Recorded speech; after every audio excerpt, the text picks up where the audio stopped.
Hello guys, welcome back to the channel. In today's video, I'm going to show you how to change a device name on Samsung Galaxy phone. Okay, first of all, to change your device name, you can open your settings application on your phone. And then you're going to scroll down until you find about phone option.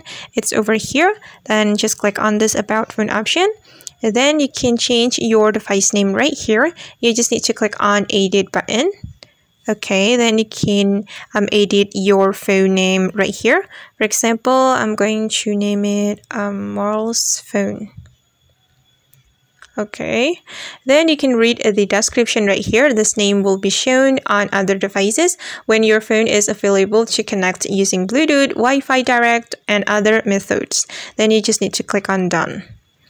Alright, and now as you can see that my phone's name has been changed, and that's how we can change device name on a Samsung Galaxy phone. I hope this tutorial will be useful for you. Thank you so much for watching, and see you on the next video.